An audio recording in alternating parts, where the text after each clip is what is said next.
아멘. 우리 좌우에 계신 분과 인사하겠습니다. 예수님이 그리스도십니다. 우리 한 번 더 인사드리겠습니다. 그리스도께서 모든 문제를 완전히 끝내셨습니다. 우리 한 번 더 인사드리겠습니다. 부활하신 그리스도가 우리와 항상 함께 하십니다. 네, 이미 부활하신 그리스도가 우리와 항상 단 1초도 우리를 떠나지 않고, 나는 실수해도 하나님은 실수하지 않고 변함없이 영원히 완전하게 우리와 함께 하시는 줄 믿습니다. 예, 그래서 혹시 걱정할 일 있으면 걱정 안 하셔도 됩니다. 혹시 고민되는 일이나 갈등되는 일이나 힘드신 일 있으면 다 주님께 맡겨두시고 가시면 됩니다. 주님이 완전히 책임져 주시고 부활하신 주님께서 재창조의 능력으로 말미암아 더 좋은 것으로 주실 줄 믿습니다. 엊그저께 축구 다 보셨죠? 안 보신 것처럼 이번에도 아멘을 안 하시네요. 예, 보니까 저도 울 뻔했습니다. 이야, 참 항상 우리나라는 극적이에요. 항상 편안하게 골을 넣고 쉬는 법이 없습니다. 항상 극적으로 후반 끄트머리나 아니면 추가 시간에 항상 골을 넣어요. 그래갖고 이번에도 보니까 그 추가 시간에 아슬아슬하게 골을 넣어서 뭐 이렇게 12년 만에 16강에 갔다고 합니다. 예, 대단한 게 처음 월드컵을 시작할 때는 그 16강에 들어가는 게 우리나라 확률이 9%였답니다. 9%. 그래서 91%의 확률을 뒤집고 9%가 이겼어요. 그리고 16강을 간 거예요. 그래서 참 대단하다. 이렇게 손흥민 선수도 보니까 이렇게 얼굴이 여기 부러졌는데 이렇게 뛰고, 그러니까 표현이 얼마나 아팠는지를 알겠더라고요. 뼈가 실처럼 붙어 있대요. 근데 뛴 거예요.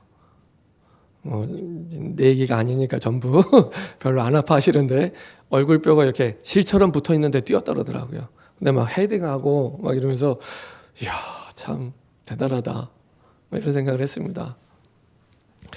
여튼 결국에 16강을 갔는데 이 축구선들이 90분 동안 뛰는 게 보통 힘든 일이 아닙니다. 야구 같으면 1회 하고 약간 쉬었다가 또 교대하고 또 2회 하고 또 쉬고 교대하고 이렇게 하잖아요. 축구는 그런 게 없어요. 45분을 내리뛰고 쉬었다가 또 45분을 내리뛰고, 그래도 결판이 안 나면 연장 뛰고 승부차기까지.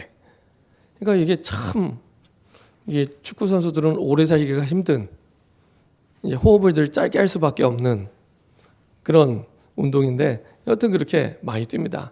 근데 90분을 열심히 축구 선수가 뛰어도 공을 붙잡는 시간이 보통 한 어느 정도 될까요?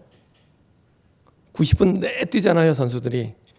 근데 1인당 이 축구 선수들이 공을 붙잡는 시간이 3분밖에 안 됩니다. 3분. 90분 동안 내 뛰는데 공은 잠깐 붙잡았다 또 패스하고 잠깐 붙잡고 또 패스하고 이렇게 넘겨주는 거예요. 이거 다 합쳤더니 한 3분밖에 안 된대요. 87분은 공 없이 계속 뛰어다니는 겁니다. 그렇죠?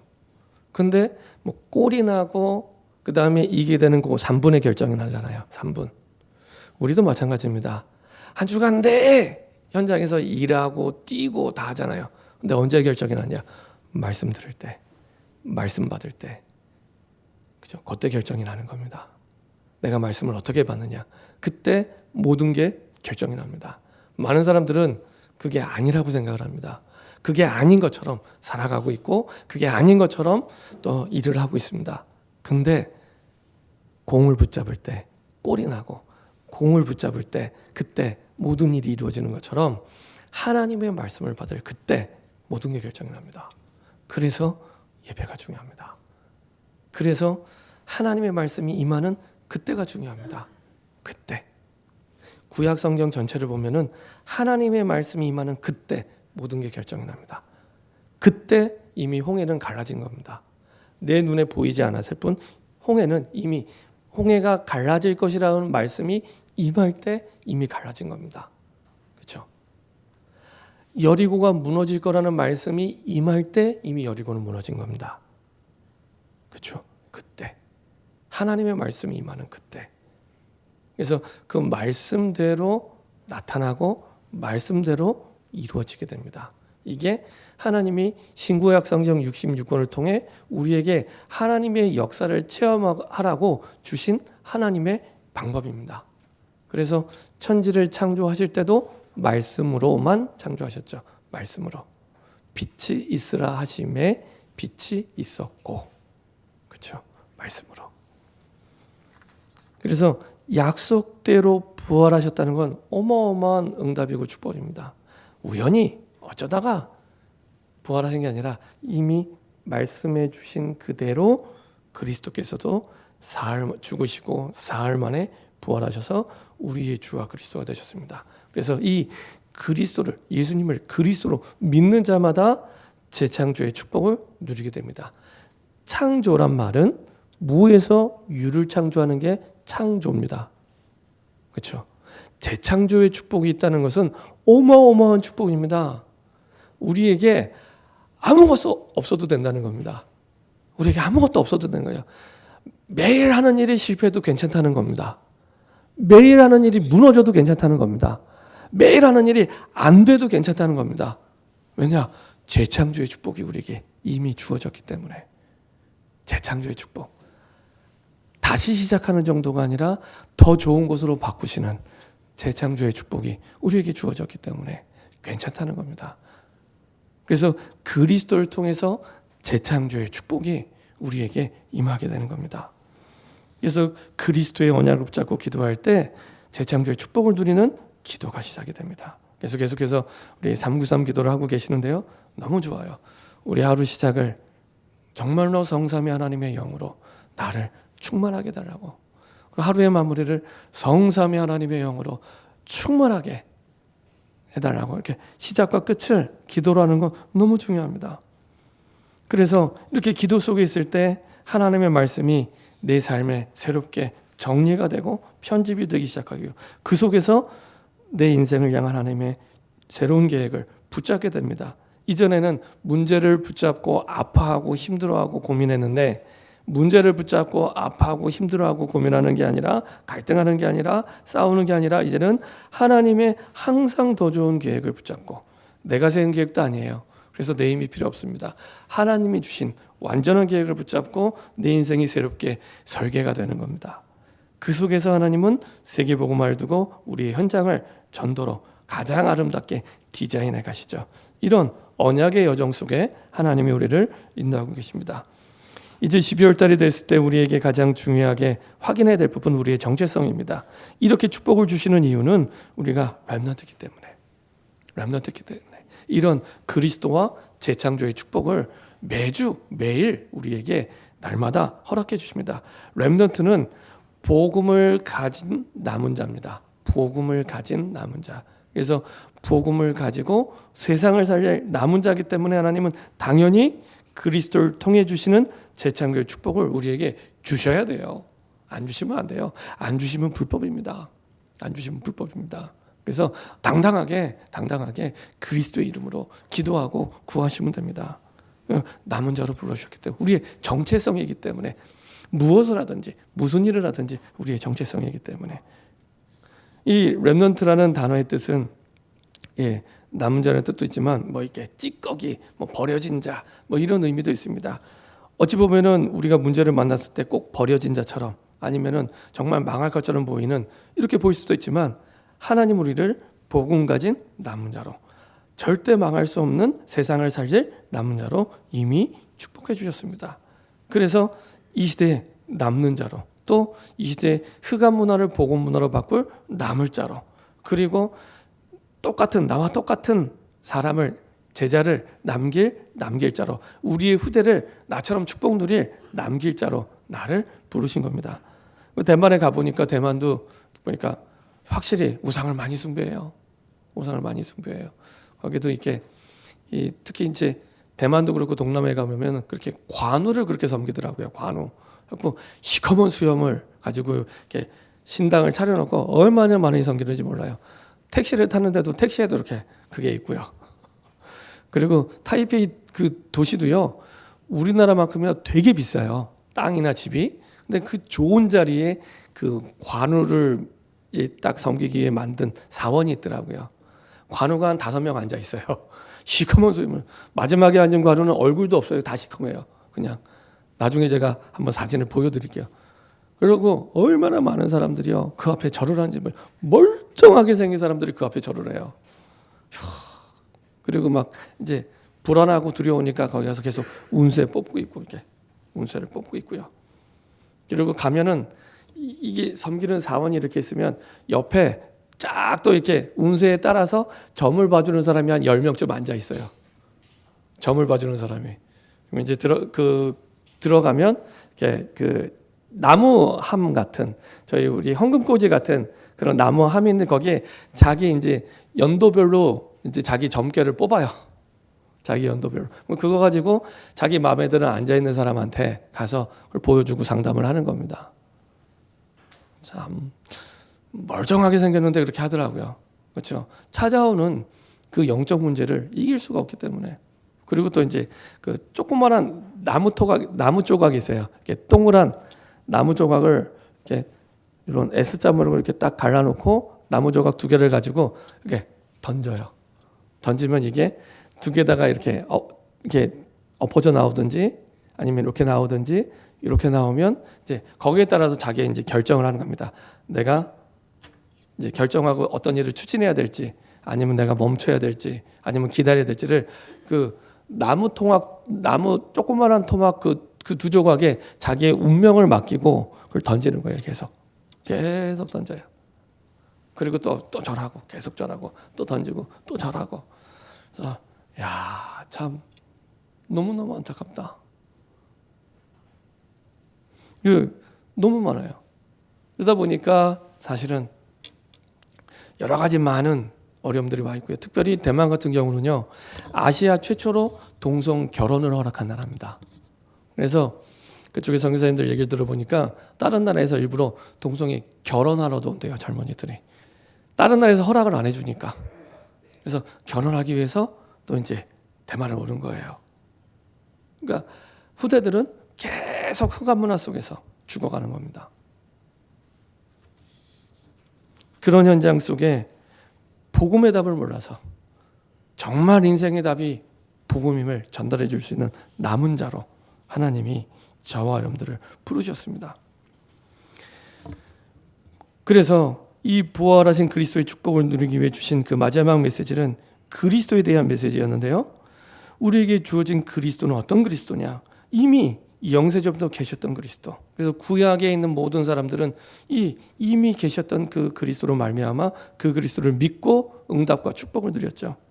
대표적인 사람이 아브라함입니다.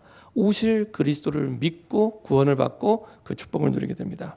그리고 그분이 이 땅에 오셔서 우리의 사실은 죄와 저주와 재앙을 완전히 끝내시기 위해 성육신하셨죠. 그래서 성육신하신 그리스도. 그리고 그분이 죽으시고 부활해서 지금도 우리와 함께 하시는 그리스도. 그 그리스도 이름을 부를 때마다 흑암이 완전히 무너지는 그 그리스도. 그리고 다시 재림주로 오실 그리스도를 두고 우리가 달려가게 됩니다. 우리가 그리스도를 믿는다고 할 때 이런 그리스도를 믿고 기도하게 됩니다. 이 사실을 믿고 기도할 때 하나님 주신 응답을 우리가 누리게 되죠. 자, 그러면 왜 부활하신 그리스도의 가장 중요한 메시지가 이 사도행전 1장 1절부터 8절이냐? 우리가 지금까지 쭉 예수님의 공생의 시작부터 지난주까지 마태복음 28장까지 말씀을 계속 봐왔습니다. 봐오는데 이게 그 예수님을 따라가는 제자나 아니면 그 당시 사람들의 공통점이 있어요.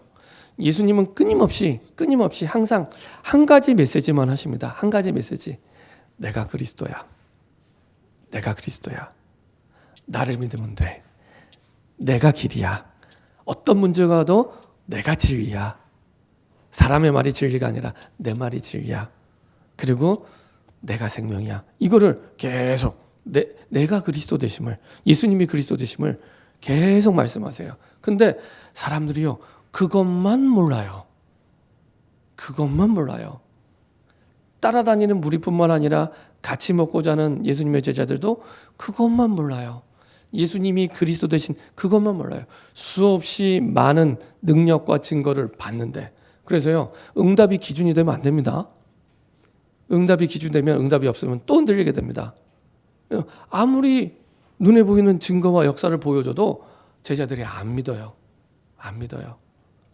그냥 세례 요한처럼 그 시대에 혁명을 일으킬 한 사람으로, 아니면 눈물의 선지자 예레미야처럼 착한 일 많이 하는, 병자들 많이 고쳐주셨으니까 그런 예수님으로, 진짜 부활하신 그리스도, 진짜 구약에 약속하신 그리스도로 믿지 않아요. 그냥 엘리야처럼 능력을 보여주는 그냥 선지자 이렇게 보지, 진짜 그리스도로 믿지 않아요. 하나님으로 믿지 않는 겁니다. 하나님으로. 그러다가 언제 예수님을 따라다니는 70인 제자들, 70인 중직자들과 제자들이 바뀌게 됐냐? 딱 오늘 보았던 사도행전 1장 장면에서 변화되기 시작합니다. 이때 그토록 믿어지지 않는 그리스도가 믿어지는 결정적인 장면이 오늘 장면입니다. 그래서요, 사실은 부활하신 그리스도의 가장 중요한 메시지입니다. 가장 중요한 메시지. 다 중요한 메시지인데 가장 중요한, 진짜 예수를 그리스도로 믿게 되는 가장 중요한 메시지. 그것도 그냥 그리스도가 아니라 오직의 그리스도로 믿게 되는 가장 중요한 메시지. 다른 말로 하면은 지금 나에게 가장 필요한 메시지입니다. 그렇죠? 가장 중요하다는 얘기는요, 나에게 가장 필요하다는 얘기입니다. 가장, 우리는 그렇게 생각 안 하잖아요. 나에게 필요한 게 다른 거라고 생각하지, 아니라니까요. 속지 마세요. 진짜로 속지 마세요. 예수님이 마지막에 그토록 그 그리스도를 믿지 않은 제자들을 기다렸던 건 이 시간표가 있었기 때문에, 이 시간, 사도행전 1장의 시간표가 있었기 때문에 사실은 기다리셨거든요. 이때를 중심으로 제자들은, 그리고 예수님을 따라가는 70인 제자, 70인 중직자들은 완전히 바뀌게 됩니다. 그래서 가장 중요한 메시지입니다. 그래서 나에게도 가장 필요한 메시지입니다. 이 부활의 그리스도를 만나고 말씀을 받죠. 이 부활하신 그리스도를 어떻게, 어떤 중심을 가지고 만났냐? 마태복음 28장 18절 20절. 하늘과 땅의 모든 권세를 가진 분, 그분이 나와 함께 하시구나. 이렇게 만나게 되고요. 마가복음 16장 15절 20절. 이걸 한번 읽어보도록 하겠습니다. 마가복음의 가장 마지막 장입니다. 이 마지막 장은 마태복음의 마지막 장도 마찬가지지만 사도행전 1장과 이렇게 오버랩이 되는 장면입니다. 마가복음 16장 15절에서 20절입니다.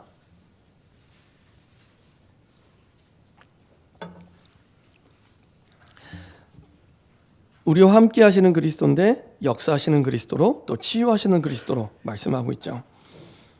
자, 15절부터 20절까지 같이 한 목소리로 합독하도록 하겠습니다. 또 이르시되 너희는 온천에 다니며 만민에게 복음을 전파하라. 믿고 세례를 받는 사람은 구원을 얻을 것이요 믿지 않는 사람은 정죄를 받으리라. 믿는 자들에게는 이런 표적이 따르리니 곧 그들이 내 이름으로 귀신을 쫓아내며 새 방언을 말하며 뱀을 집어올리며 무슨 독을 마실지라도 해를 받지 아니하며 병든 사람에게 손을 얹은즉 나으리라 하시더라. 주 예수께서 말씀을 마치신 후에 하늘로 올려지사 하나님 우편에 앉으시니라. 제자들이 나가 두루 전파할새 주께서 함께 역사하사 그 따르는 표적으로 말씀을 확실히 증언하시니라. 아멘.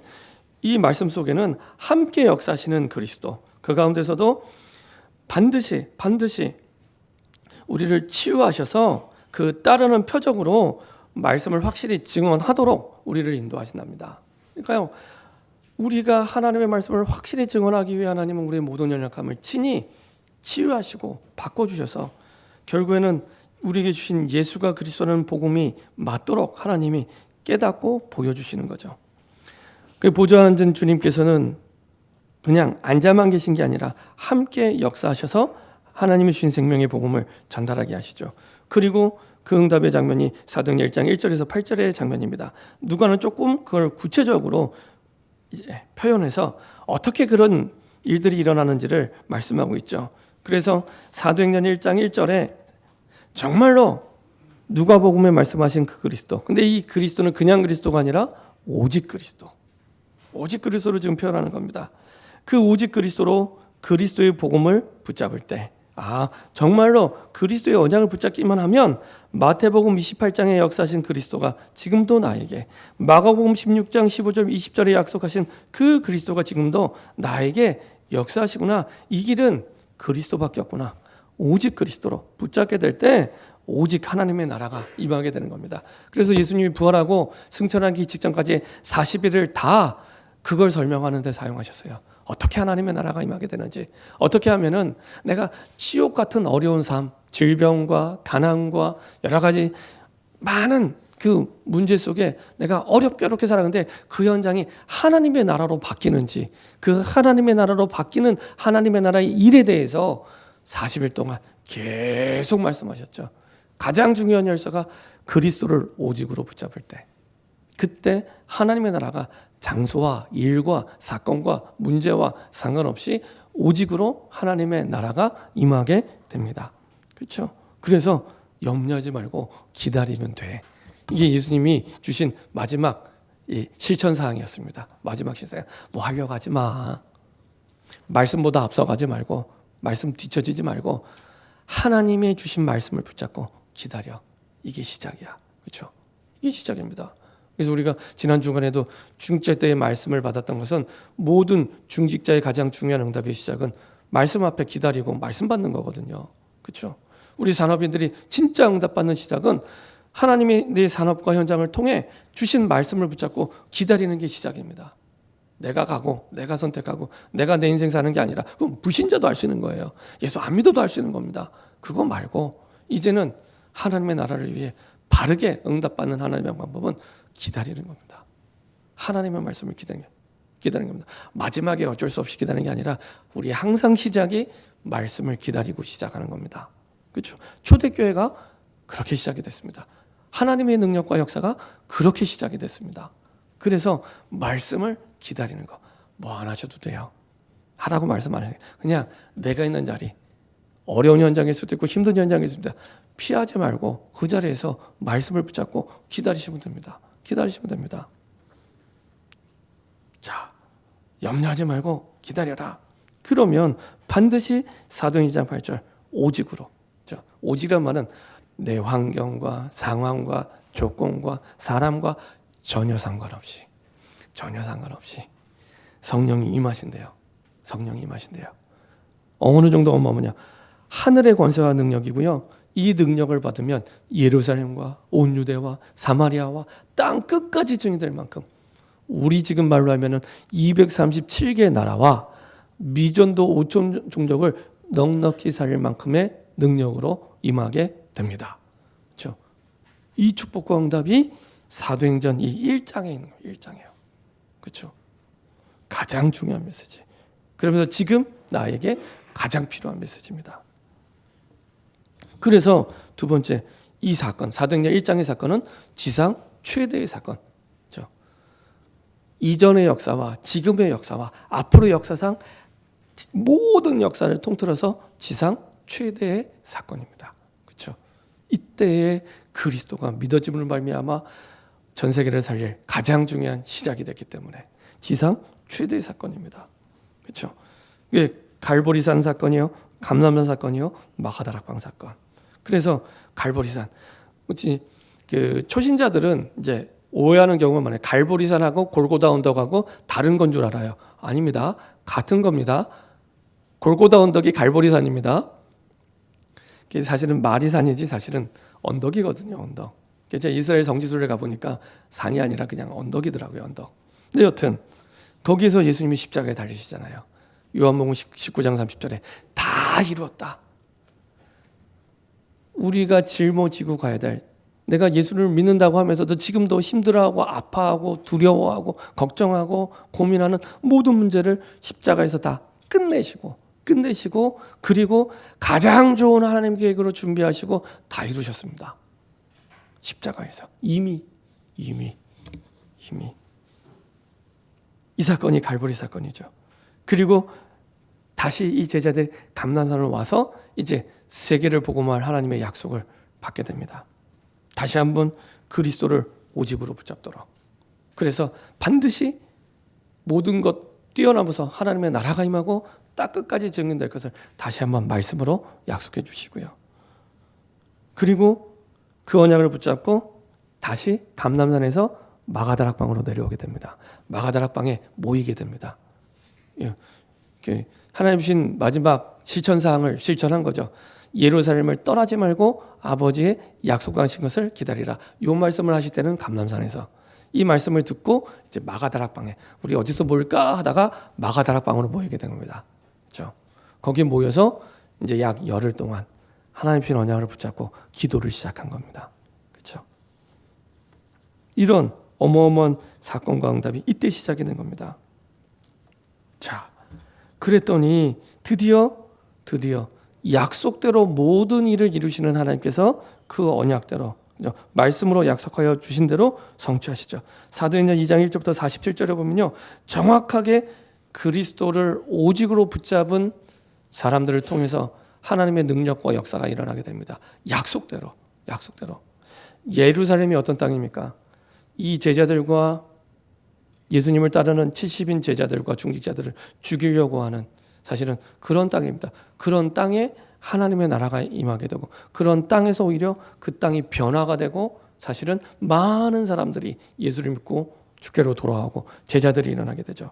이게 예수님이 약속하신 오순절의 역사였습니다. 그렇죠?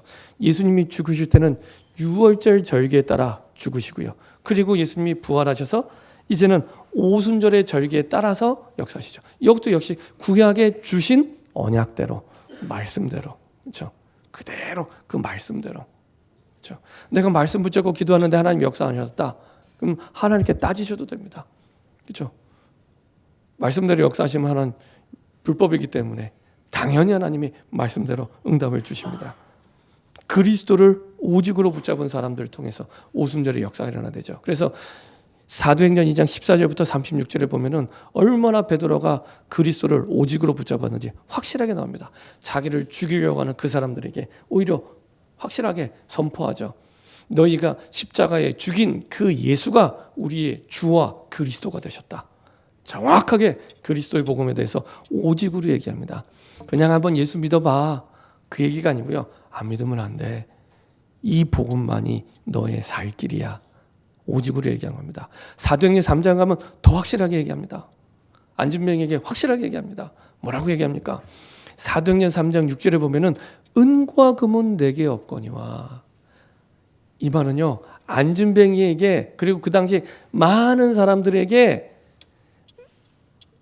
얘기하는 겁니다. 안진병이야, 너는 지금 은이 복음이라고 생각하지, 금이 복음이라고 생각하지, 그거 복음 아니야. 그거 없어도 돼. 그 얘기를 하는 겁니다. 그거 없어도 돼. 네가 지금 안진병인데 안진병이 이거 고쳐지지 않아도 돼. 그 얘기를 하는 겁니다. 안진병이가 일어서는 게 복음이 아니고, 지금 내가 아무것도 없는데 은과 금이 생기는 게 복음이 아니고, 내게 있는 것 내게 주노니 그리스도가 복음이야. 곧 나사렛 예수 그리스도의 이름으로 일어나거라. 그리스도가 복음이야. 그리스도가. 그렇죠? 어마어마한 정확한 오직의 복음을 선포합니다. 그렇죠?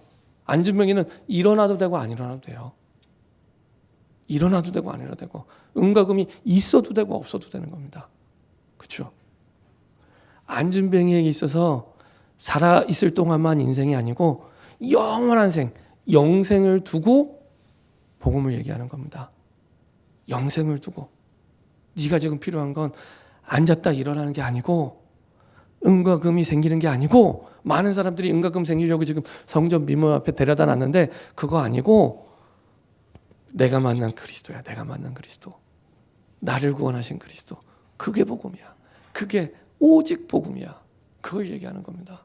그렇죠? 하나님 볼 때 이 안진뱅이가 얼마나 안타까웠겠습니까? 그렇죠?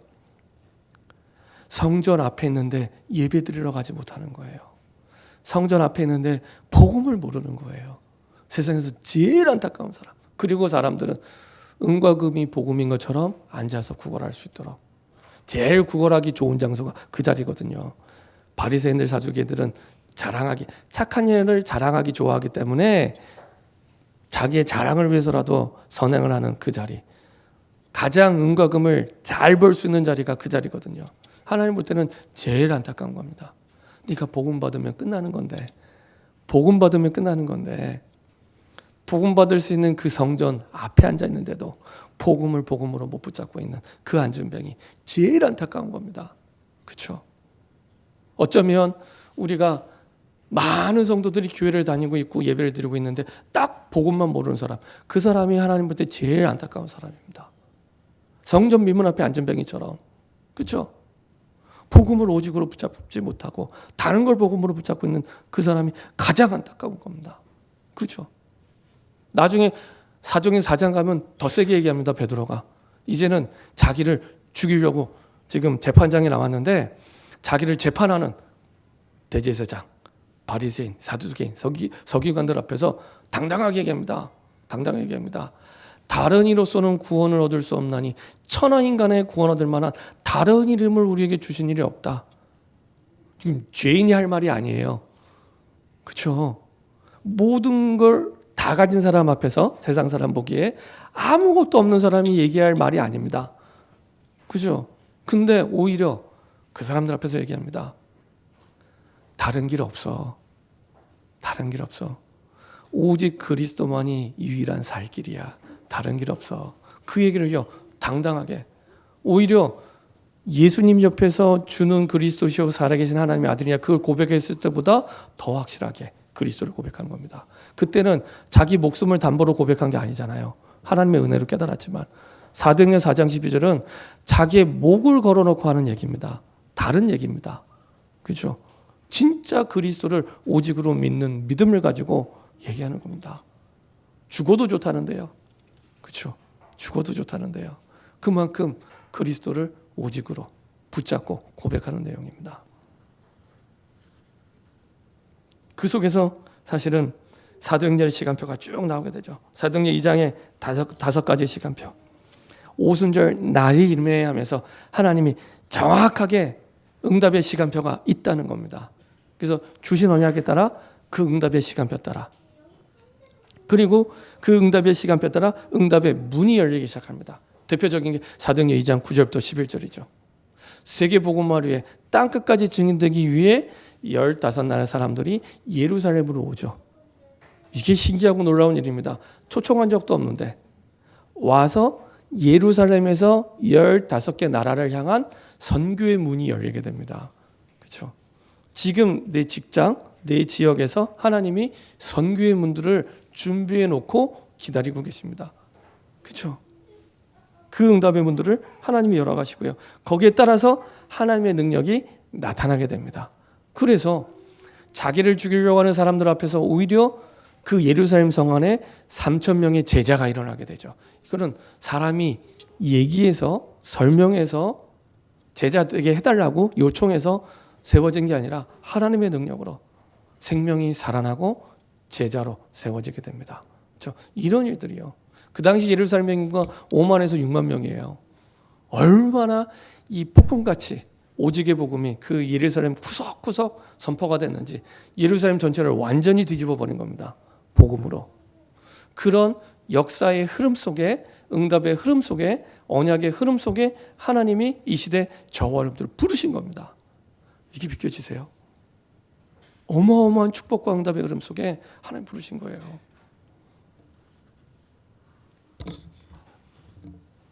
대만에도 이렇게 가서 보니까요. 복음이 아니면 이 땅은 소망이 없겠구나 하는 생각이 들더라고요. 땅 크기가 일단 작아요. 우리나라도 작지만 대만은 더 작아요. 이스라엘하고 비슷한 것 같아요. 강원도랑 경기도 합쳐놓은 크기 정도입니다. 대만이. 그 정도 크기예요. 그 정도 크기에 인구도 안 많아요. 2,300만 명. 물론 땅 크기에 비해서는 굉장히 이제 밀도가 높은 건데 근데 중국이 볼 때는 얼마나 우습게 보겠습니까? 언제든지 중국이 이제 먹을 수 있는 나라 이렇게 생각을 하는 거죠. 왜냐? 중국에는 34개 큰 성과 그리고 특별시로 되어 있습니다. 이 중국의 성이 얼마나 크냐? 제가 그 2010년도에 이제 그때부터 중국을 계속 사역 때문에 왔다 갔다 이게 다니게 됐는데 그 우리 조선족들이 많이 사는 연변에서 이렇게 그 다음 사역지가 장춘이에요. 장춘으로 기차를 타고 가래요. 그래서 저는 이제 얼마나 타고 갈지 모르고 이렇게 타고 가는데 밤기차를 타고 가는 게 좋대요. 그래서 밤기차를 끊어주더라고요. 기차를 8시간을 타고 갔어요. 이게 장충이 나오더라고요. 서울에서 부산까지 기차를 타도 8시간 이렇게 타는 거리가 안 돼요. 뭐 아무도 아멘은 안 하시지만 여튼 그러니까 한 성이 우리나라보다 커요. 그러니까 우리나라보다 더 작은 대만이 얼마나 우습게 보이겠습니까? 인구도 비교가 안 되는데요. 그렇죠? 그러니까 대만도 우리나라랑 또 형편이 비슷하잖아요. 이렇게 공산주의랑 이렇게 딱 맞닿아 있고. 그래서 보니까 대만에 있는 분 가운데 50대 후반, 60대, 70대는요. 우리나라 별로 안 좋아한대요. 20대, 30대는 BTS 때문에 참 많이 좋아하는데 BTS가 선교를 해서 열일하고 있습니다. 지금. 참 이렇게 외국인들의 마음을 이렇게 다 오픈시켜놨어요. 한국인이라 하면 일단은 웃어요. 좋아하고. 제가 볼 땐 다 복음받을 것 같아요. 그 정도로 한국에 대해 호감인데 이 대만의 50대 후반, 60대, 70대들은 우리나라를 좀 이렇게 배신의 나라로 생각을 해요. 우리나라가 중국과 수교하면서 대만과 수교를 끊었거든요. 92년도에. 그걸 되게 배신으로 생각해요. 우리처럼 이렇게 그 공산주의 때문에 힘들어서 이제 그런 나라로 생각을 했는데 그런 우리를 배신한 나라 이렇게 생각하더라고요. 근데 꼭 우리나라처럼 자원도 없어요. 우리나라도 우리나라 자원의 70%는 다 북한에 있습니다. 지하 자원의 70%는 다 북한에 있거든요. 진짜 하나님의 은혜가 아니면 우리나라는 먹고 살기 힘든 나라입니다. 진짜로. 대만도 그래요. 대만도 없어요. 그래도 대만이 대단한 게 그 반도체 때문에 사실은 경제가 이렇게 성장하더니 올해에는 GDP가요 일본과 우리나라를 앞섰습니다. 대만이. 선교사님한테 그 얘기를 했더니 선교사님이 그래도 잘 사는 사람은 너무 잘 사는데 가난한 사람은 힘들대요. 그러니까 대학을 졸업을 해도 그 우리나라 그 대학 졸업자들이 받는 초봉보다 훨씬 적게 받아요. 네, 훨씬 적게 받아요. 그러면서 여전히 이렇게 힘들다면서 이런 얘기를 하더라고요. 여튼 대만도 가서 보니까 복음이 아니면 정말 답이 없는 나라입니다. 살 수 없는 나라. 없어요. 우리나라처럼 자원도 없고 살 수 있는 것도 없어요. 하나님의 은혜로. 그나마 지금 안타까운 건 복음화율이 5%가 미만이에요. 5%가 안 돼요. 그러니까 거의 95% 이상은 복음이 없는 나라가 대만입니다. 그래서 하나님은 복음으로 살아가도록, 복음 때문에 살아가도록 모든 걸 우리를 준비하시고 인도하고 계십니다. 결론입니다. 이미 우리에게 복음이 주어졌기 때문에 이제는 진짜 그 복음이 오직으로 믿어질 수 있도록 기도가 시작이 되면 됩니다. 그래서 구원받은 하나님의 자녀에게 기도는 모든 것입니다. 우리는 내가 요새 이렇게 힘이 없지? 힘이 없는 게 아니라 기도하는데 힘이 안 나는 겁니다. 그렇죠? 왜 이렇게 나는 어려울까? 문제가 와서 어려운 게 아니라 기도가 어려운 겁니다. 잘 생각해 보세요. 기도가 어려운 겁니다. 기도가 어려운 겁니다. 나 이렇게 뭔가 되는 것 같은데 행복이 없지? 일이 돼서 행복이 있고 일이 안 돼서 행복이 없는 게 아니라 하나님이 우리와 함께 하시겠다고 했는데 함께는 하나님을 누리지 못하니까 기도가 안 되니까 행복이 없는 겁니다. 돼도 행복이 없고요. 안 돼도 행복이 없습니다. 사실은. 그렇죠? 우리는 존재 자체가 하나님과 함께 하도록 원리 자체가 그렇게 만들어진 존재입니다. 창세기 1장 27절 원리 자체가 하나님과 함께 할 때 그때만 행복하도록. 그렇죠? 그래서 기도의 사람, 진짜 복음을 오직으로 붙잡고 기도할 수 있는 기도의 사람, 그러면 됩니다. 그때 하나님은 우리에게 진짜 우리의 미래를 준비하는 중요한 시작이 됩니다. 특별히 12월 달은 사명의 달입니다. 그래서 내가 정말로 나를 구원해 주시는 하나님 위해 뭐 하면 좋을까? 하나님께 질문하면서 하나님이 원하시는 사명을 붙잡을 수 있는 중요한 시작이 되기 바랍니다. 그래서 우리는 너무 많은 것들을 생각하고 있기 때문에 기도가 안 돼요. 그래서 제한된 집중의 기도가 필요합니다. 이제는 이런저런 복잡한 생각 다 내려놓고 하나님이 원하시는 것을 붙잡고 기도하는, 그것을 찾는 기도가 시작될 수 있도록. 그래서 제한된 집중입니다. 그래서요, 간단하게 정리할 수 있는 좋은 방법은 우리가 말세지마를 살아가고 있는데 오늘 저녁이라도 예수님이 재림하시면 내가 뭐 하면 좋겠습니까? 오늘 저녁이라도 예수님이 다시 오신다고 했으니까 재림의 그리스도로 약속해 주셨는데 다시 오신다면 내가 뭐 하면 좋겠습니까? 내 머릿속에 한 10가지 일들 가운데요, 그게요 정리되기 시작해요. 야, 이게 진짜 중요한 일인 줄 알았는데 하나도 안 중요한 일이었구나. 진짜 중요한 하나님의 것을 붙잡게 됩니다. 제한된 집중. 이때 하나님의 계획이 보이게 됩니다. 그걸 붙잡고 집중하는 게 선택된 집중입니다. 하나님이 선택하신 그 계획을 붙잡고 내가 집중하는 겁니다. 이전에는 하나님 계획이 아닌데 중요한 것처럼 내 생각을 빼앗기고 내 마음을 빼앗기고 집중해서 어려웠는데, 이제는 하나님의 선택하신 그것을 가지고 내가 집중하는, 이때요 24기도가 되어지기 시작합니다. 우리가 진짜 좋아하는 건 기억하려고 애쓰지 않아도 기억이 나잖아요. 내가 어디 가서 맛있는 음식을 먹었다. 야, 내 좋아하는 사람, 사랑하는 사람 있으면 저기서 같이 밥 먹어야지. 누가 꼭 기억해? 말 안 해도 기억하시잖아요. 그렇죠? 좋으니까. 그래서 기억이 납니다. 하나님이 내게 주신 계획이기 때문에 계속 생각이 납니다. 그걸 보고 24라고 얘기합니다. 그리고 하나님이 주신 계획이기 때문에 반드시 하나님의 능력으로 역사합니다. 그걸 보고 25. 그렇죠? 내가 계획을 세우면 내 능력으로 막 몸부림을 쳐야 되는데 그게 아니라 하나님이 주신 계획이기 때문에 하나님이 끝까지 책임지십니다. 그래서 나를 넘어서는 능력을 주십니다. 그래서 그걸 보고 25라고 얘기를 합니다. 그리고 그 주신 응답은 영원한 응답이 됩니다. 자, 이제 이 하나님의 계획을 붙잡고 하나님이 우리의 삶을 전도를 두고 선교를 두고 이렇게 디자인해 가시는데요. 이게 나뿐만 아니라 나와 함께하는, 나와 만나는 사람들, 내 지역에서, 직장에서, 그리고 내가 하고 있는 모든 일 가운데 이제는 하나님의 주신 언약을 가지고 집중하게 됩니다. 그걸 보고 원네스의 집중 이렇게 합니다. 그래서 우리의 남은 생애가 쓸데없는 일에 허비하는 삶이 아니라 진짜 중요한 하나님 일에 집중할 수 있는 사명자의 삶을 걸어가게 됩니다. 특별히 12월 달에 한 해를 마무리하고 뜨는 준비하는 이때 이런 부활하신 그리스도께서 주신 가장 중요한 메시지, 지금 나에게 가장 필요한 메시지를 붙잡고 새롭게 사명의 길을 가는 시작이 되길 바랍니다. 기도하겠습니다. 주님 감사합니다.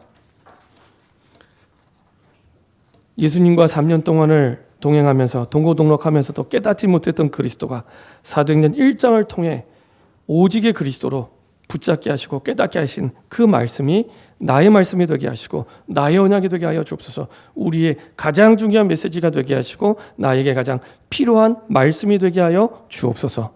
감사드리며 주 예수 그리스도의 이름으로 기도합니다. 아멘.